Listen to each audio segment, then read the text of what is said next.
Picture this. You wake up in a world where nobody works anymore. Not you, not your boss, not even your overcaffeinated productivity guru uncle. Everything's handled by artificial intelligence. Your groceries? Delivered. Your meals? Cooked. Your tweets? More clever than you ever were. And the meaning of life? Yeah, still buffering. And here comes that awkward little question that hits you when you've run out of things to blame. If I don't have to do anything anymore, why am I still here? It's like AI fixed your calendar, paid your bills, wrote your breakup text, and photoshopped your vacation. And now it's just staring at you like, well, buddy, now what? And that's where the soul comes in.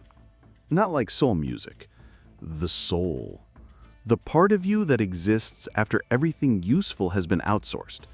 The part that asks, now that survival's handled, what's left of me? So today we're opening a door. Could be a portal, could be a cosmic broom closet. We'll find out. But to help us through it, guess who's back? Our favorite traveler between dimensions, destroyer of illusions, and full-time soul questioner. Darius J. Wright. A man who doesn't trust intelligence unless it's a little confused. Who once lucid dreamed inside a lucid dream just to find out it was Tuesday. Let's just pause for the one question no one dares to ask. What happens to the soul when it's no longer needed? Or maybe that's exactly when it finally wakes up. So, here's the deal. The machines are doing everything, and humans are left with this strange silence in the soul. And you know who's been talking about this for years? Let me guess. Mr. Darius bend reality with a question, right? Exactly. The man who once said, the soul isn't something you find. It's what's left when there's nothing left to pretend. Classic Darius. Makes you feel like you're about to be hugged and punched in the consciousness at the same time. He said, and I quote from memory because it tattooed my brain, if machines ever take over the labor, the logistics, and the logic, you better hope your soul knows how to sit still. Because if you can't sit in silence without panicking, the AI ain't your enemy. Your own reflection is. And that's what gets me. We've spent our whole lives chasing tasks, lists, goals. But what happens when the chase ends? Are we still people? Or just patterns looking for a purpose? Darius calls that moment the existential detox. It's when all your identity-based sugar crashes at once. No title, no timeline, just you and the question, what am I now that no one needs me to be anything? Here's the wild part. This isn't just theory anymore. We're not talking about some distant sci-fi future where robots walk your dog and write your memoir. This is now. Yeah, I know someone who hasn't had to work in over a year. Big crypto win, AI investments, whatever. And you'd think he'd be out there, living the dream, drinking smoothies in Bali. But nope. He's anxious, unfocused, watching conspiracy videos at 2 a.m., wondering if he's even real. Because when the noise stops, you start to hear things, like your own thoughts. Or worse, your soul whispering. Is this really it? And the scary part? Most people have no idea what to do with that silence. They've built their entire identity on tasks, deadlines, survival. Take that away, and suddenly they're just floating in the void with Netflix and cortisol. But here's the good news. That void, it's not empty. It's a door. And we're going to open it together today. Yeah, stick with us till the end because we're going to explore practical ways to navigate that space. Simple reflections, powerful questions, even a few soul exercises that don't require incense or enlightenment. If you've ever felt that strange emptiness after reaching a goal, or wondered what's left when everything's handled for you, this episode's for you. And hey, if this already feels like the kind of rabbit hole you want to tumble down with us, go ahead and tap that subscribe button. All right, let's paint a picture. Imagine this. A man wakes up in a quiet house. Food delivered, bills paid, no job, no kids, no alarms, no notifications. Just silence. Sounds like paradise. At least for the first 3 days. Day 4, he's pacing. Day 5, he's reorganizing the spice rack alphabetically.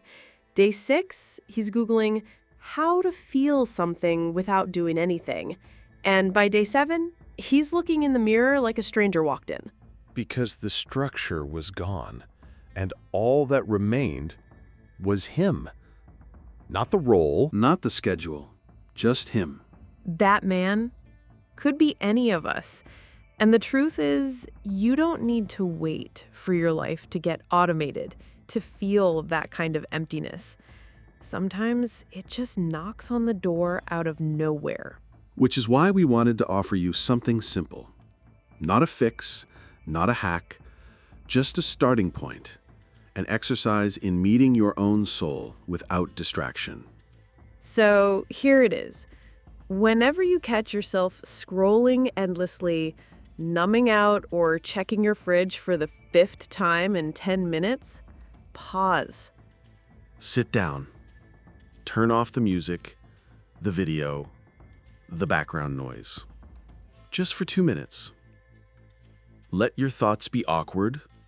Let your breath feel weird. And ask one question. What part of me am I afraid to meet right now? It might answer. It might stay quiet. Doesn't matter.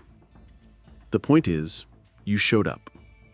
You stepped into the room where your soul lives, even if just for a breath.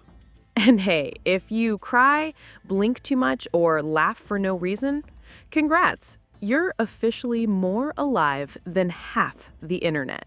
You know what Darius says. The Matrix isn't built by machines. It's built by your to-do list and your childhood trauma having lunch together. Yep, and they ordered the same thing every time. Avoidance with a side of performance anxiety. You ever notice how when you finally get time to rest, you start spiraling? Like, you sit down for 5 minutes and suddenly you're Googling existential dread symptoms while clutching a warm mug and pretending it's fine. That's the first stage of what Darius calls the beginner's breakdown. It's when the soul realizes no one's watching and goes, "Oh, you're alone. It's just us now. Let's talk about your life choices." And you're like, wait. I thought inner peace was supposed to feel like a spa, not an emotional hostage situation. But that's the twist. That moment, that painful little pause, Darius says it's the first real sign you're leaving the Matrix because you stopped running. You turned around and found your soul wearing a robe, sitting cross-legged, sipping tea, saying, "Finally." It's not pretty. It's not branded. It doesn't come with a playlist. It's just you, your discomfort, any chance to become real again. So don't freak out if you're in that space. That's the threshold Darius talks about. Not a door you walk through, but a lie you stop believing.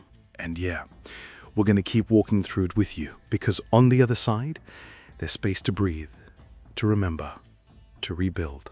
And next up, we'll give you one of our favorite hacks for surviving the beginner's breakdown without impulse buying a singing bowl or adopting a personality cult. Also important, very important. You know, back in the old world, before smartphones, smart fridges, and smart everythings, the soul had a clear job.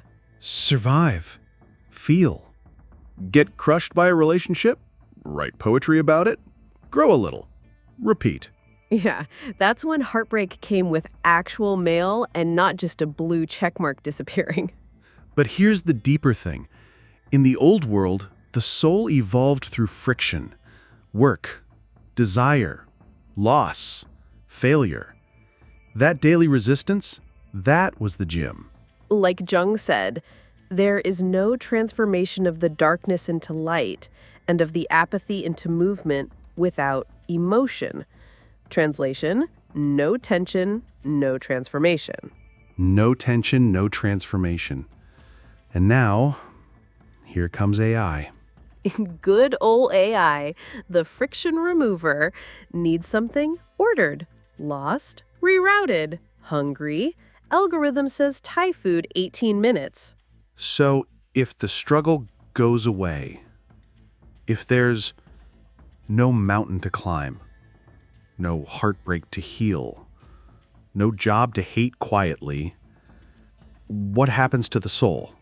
Darius says, without friction, the soul gets smooth, and smooth things don't catch fire.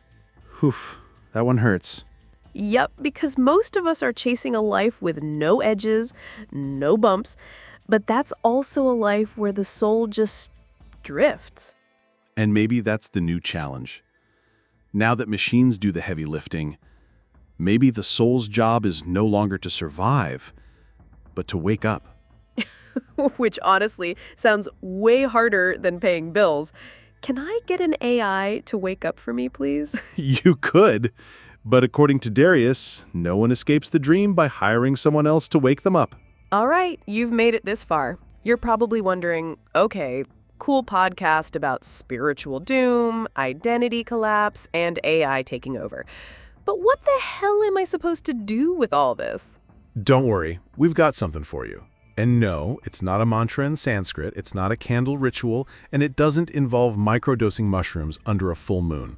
Although, to be fair, mushrooms do work. Ask Darius. This is what we call the 4-minute human check-in, inspired by Darius J. Wright, who once said, "The soul doesn't want performance. It wants presence, preferably before noon." Here's how it works. Set a timer, 4 minutes.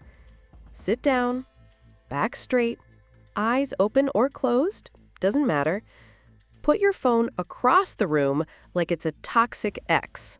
Then, ask out loud, or in your head if you're in public and don't want to be tackled, who am I?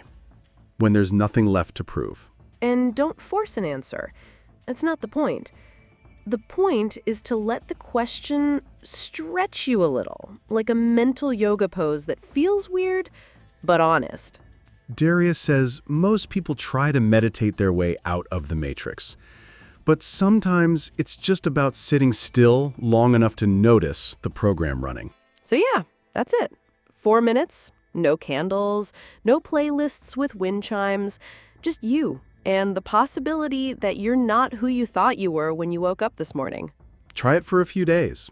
You might find that the silence you feared was just your soul clearing its throat. All right, so you do the 4-minute soul ritual, you start feeling all enlightened and mysterious, and then boom, YouTube recommends a conspiracy video, cat yoga, and that one song you haven't heard since your breakup in 2017. Yeah, it's like the algorithm went, "Oh, you're healing? Here, have this emotional grenade in D minor."